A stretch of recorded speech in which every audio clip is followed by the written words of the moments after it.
We are on the beach again, and as you probably know by now, that can only mean on the beach again, one thing. can only mean one thing. There is a new Who are you? Who are you? Well, I get summoned here whenever there's a new camera. Well, me too. We are on the beach again, and that can only mean one thing. There is a new Is this Multiverse? Alright, let's do this one more time. My name is Faruk. I've been making tech reviews, and for 16 years, I've been the one and only iPhonedo. I'm pretty sure you know the rest.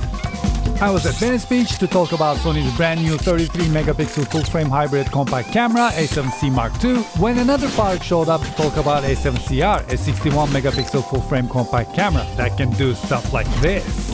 Then, a third Faruk showed up from another universe to talk about the brand new 16-35 G II lens. So I guess the question is, are these things any good? You on my mind a lot, don't need no time watch. I don't know how I got you in my pocket spot. Yeah, that's babe, need you every day.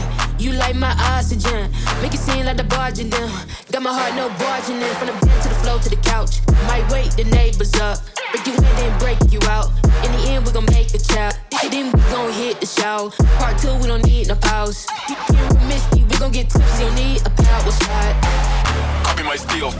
Face the fact that ain't no cap, I'm real. Ain't no cap, I'm real. The plastic bars from a copy my steel. Copy my steel.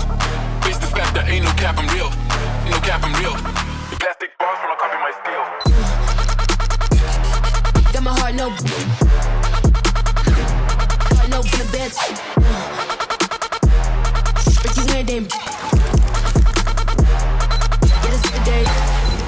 Yeah, there's actually 2 new cameras and 1 new lens. Sony A7CR and then 16-35 G II, and then this camera, Sony A7C Mark II. C stands for Spider-Man? No.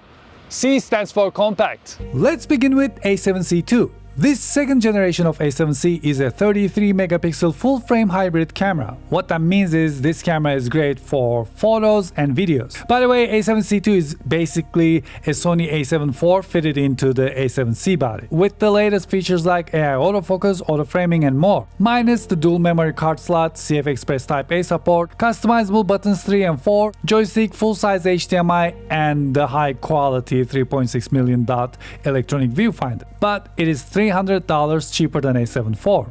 Then there's A7CR, where R stands for resolution, C stands for compact. So compact resolution. So if your main focus is photography more than videography, this 61-megapixel camera is more suitable for you. Also, A7CR is basically an A7R V in A7C body. It has the same capabilities plus some more from ZV line cameras. But of course, just like A7C II, it lacks the full-size HDMI, dual SD card slot, CF Express Type-A support, 2 extra custom buttons, joystick, high-quality electronic viewfinder, and a tilt and flip out screen. But it costs $800 less than A7R V, but it comes with this grip, which is compatible with A7C Mark II. This grip does not block the battery door, and it has an extra tripod mount. It is very cleverly designed. If you want it for your A7C Mark II, you can buy it separately. So if you're coming from A7C, A7C II and A7CR are huge upgrades. If you were thinking about getting A7IV or A7R V, but you wanted something more budget-friendly, or if you have one of those cameras and you wanted a second one for backup, if the sacrifices are not a deal breaker for you, I think A7C II and A7CR are great options. And then there's this gorgeous 16-35 G II lens. By the way, this is going to be the easiest part in this video because if you own or use the first generation of 16-35, this lens has everything we ever wanted. It has very little focus breathing, which is something I didn't care about until someone pointed out, so now I can't unsee. But as you can see, compared to the first generation, the focus breathing is so much better. It has very little focus shift while zooming. This means while you're in manual focus, if you zoom in, the focus almost stays the same. This feature means a lot to me because when I'm doing dolly zooms, the lens usually has to fight with focus, or I have to fight with focus. Now I can either switch to manual or let autofocus handle it with ease. It is 10% smaller and 20% lighter compared to the first generation, which is great for traveling, which means more space in backpack and the backpack is going to be lighter, and less arm strain while vlogging. It is also better for gimbals. Talking about gimbals, when you zoom out to 16mm, the lens extends a lot less compared to the previous generation, which means the center of the weight shifts very little when you change the focal length. It has an aperture ring, iris lock switch, aperture ring click, 2 focus hold buttons, and a new hood. One interesting thing I found about this lens is that at 16mm, it is somehow wider than the previous generation, which is great. I love it. Alright, back to the compact cameras. Now let's talk about the similarities and the differences between these ones. When it comes to the body of A7C II and A7CR, it is very much like A7C, but it is a little heavier. A7C was 509 grams, A7C Mark II is 514, A7CR is 515 grams. But the grip is different. Now the grip is bigger and it sits in your hand much better. It is much better than A7C and it's much better than ZV-E1. Also, the material on the grip is like the material we have on the other bigger full frame sensor cameras. Also, the grip has a dial on it. The viewfinder seems to be the same, at least the specs are the same, but the design of the viewfinder is a little different. It's easier to look at, and I think it's a little wider. So there's an improvement on the viewfinder as well. On the top we have the on-off switch, which is a little different than A7C, and the mode dial is new. You can switch between photo, video, and SNQ modes. We have C1 and C2. Previously we only had C1. These are the customizable buttons. And an exposure compensation dial is now labelless. You can customize it to whatever you want. When it comes to ports, at the top we have the microphone in and USB-C, which is PD, power delivery supported. And underneath that we have the memory card slot, which supports memory cards up to UHS 2, but it doesn't support CF Express Type A.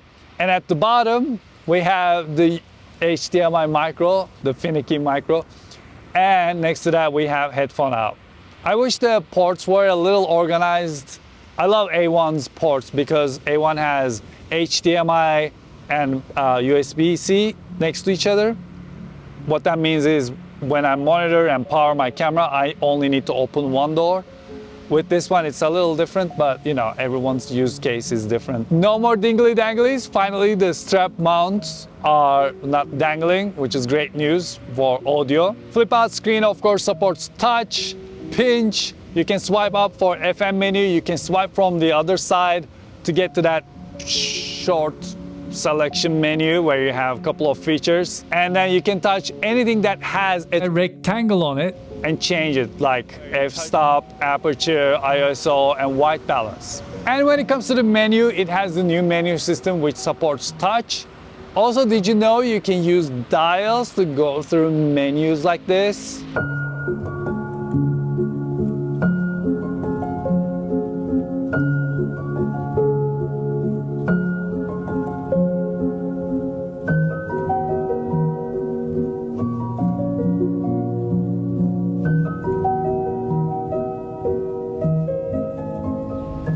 Alright, now let's do a little bit of stabilization. Right now we are in standard. Let's switch to active stabilization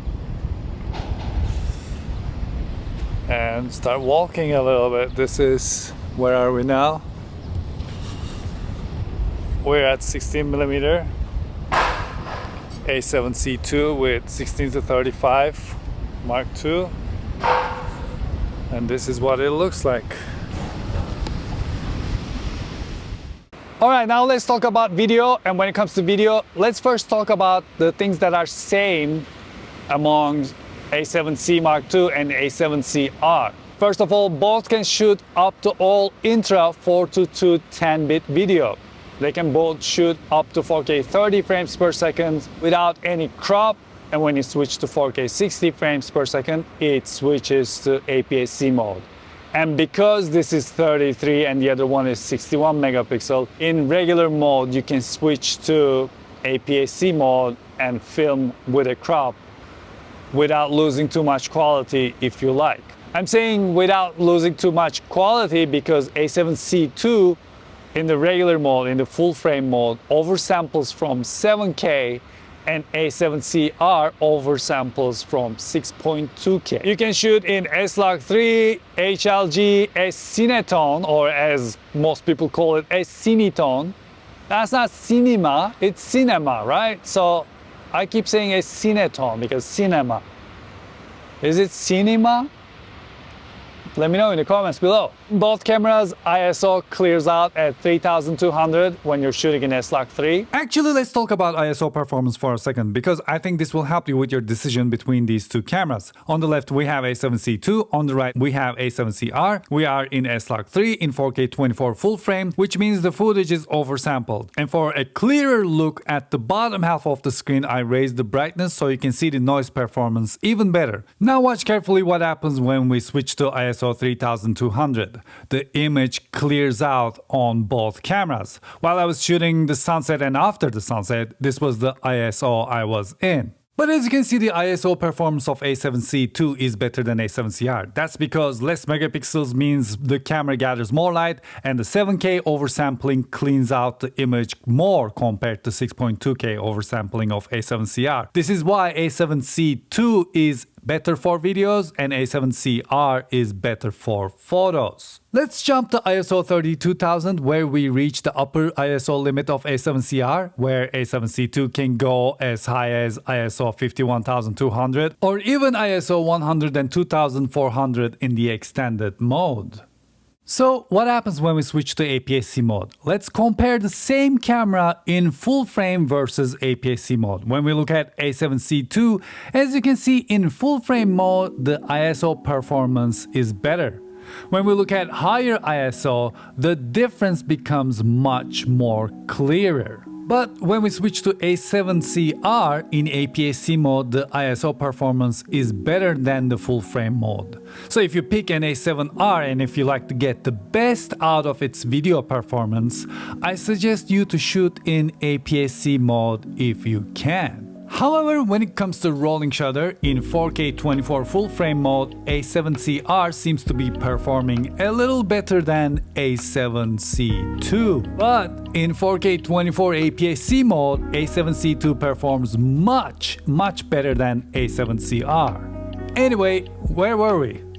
Oh yeah, video. When it comes to slow motion, you can shoot 1080p 120 frames per second video. You can import your own Luts, which is fantastic. Every camera, I feel, from now on is gonna have that feature. And these cameras have the AI autofocus. So everything is in focus all the time. And not just humans, animals, birds, cars, insects, everything. Also, it has face memory. The face memory feature that we know and love from A7R V is now in this. What that means, in case you don't know, is you register your face, and let's say there are a couple more. I wish I had some friends to be here to demonstrate this. If I register my face, it will only focus on me. So if you're a wedding videographer or photographer, you can keep the focus on bride's face or the groom's face. It's up to you. Birds are coming! Birds, yeah! It's a good day. When the birds are here, it's a good day.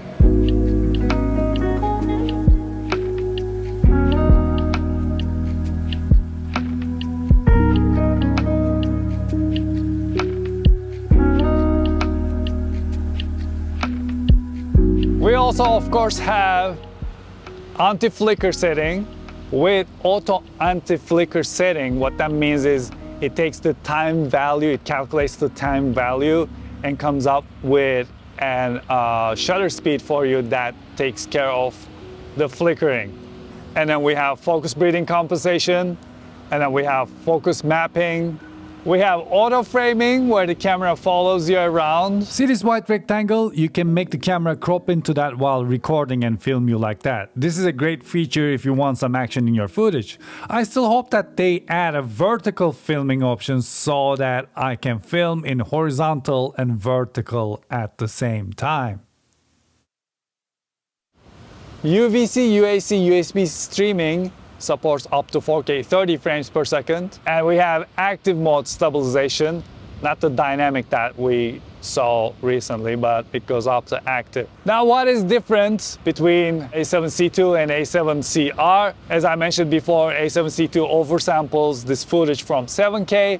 A7CR oversamples from 6.2K. A7C II's ISO goes up to 51,200. A7CR's ISO goes up to 32,000. A7C II has 759 phase detection autofocus points. There's a dog coming.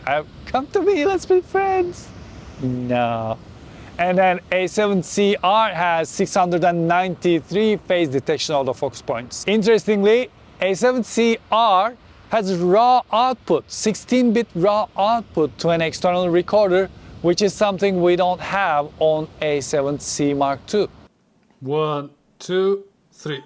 When it comes to overheating, in high temperature setting with A7C II in 4K 60 frames per second full frame mode, I was able to record for 45 minutes and 4 seconds. Then the camera shut down due to overheating. I turned the camera back on immediately and started recording again, and it recorded for another 4 minutes and it shut down again due to overheating. Then I turned it back on and I was able to record for another 5 minutes and 40 seconds. With A7CR, I was able to record for 43 minutes and 14 seconds. Then the camera shut down due to overheating. And right after that, I turned the camera back on and I was able to record for another 7 minutes and 32 seconds. And then the camera shut down due to overheating. And right after that, I was able to record for 3 minutes and 34 seconds. After all of that, they had around 50% battery remaining. And I need to remind you that I did these tests while there was a heat wave in Los Angeles. Now let's go into A7CR's territory a little bit and start talking about photos. And first, let's talk about things that are common. They can both shoot in RAW, which also includes a lossless version. They can also shoot photos in HEIF and HLG. A7C II can shoot 10 frames per second, electronic or mechanical. A7CR can shoot 8 frames per second in mechanical, 7 frames per second in electronic silent mode. And when it comes to ISOs, A7C II can go up to 51,200, and with the extended it can go up to 204,800. And A7C can go up to 32,000 with the extended 102,400. A7CR can shoot in pixel shift mode, which will give you 240 megapixel of photos. By the way, A7C II, A7CR, and then this lens is going back to Sony today, actually. But I'm getting the lens, so. If you're wondering why there are no beauty shots, my entire system, the entire jib, slider, anything you can imagine is malfunctioning due to a bad firmware update. That is why I cannot use these for beauty shots and stuff like that. So far so good. Everything is fine. The screen is set to sunny weather, so I can see what's going on. It is, I don't know, it is not that bright, I guess, but it is bright that I can see what's happening. But the good news is, if you're wearing polarized sunglasses, the polarized sunglasses does not block the screen. In the end, these are fantastic cameras with features that I wish I have on my FX3, A7S III, or my A1. And the lens has all the improvements I needed, including the minimum focus distance. But as usual, now the question is, what do you think? Will you be picking up any of these cameras or the lens? Let me know in the comment section below, and until I see you the next time, take really good care of yourselves. And hoşça kalın.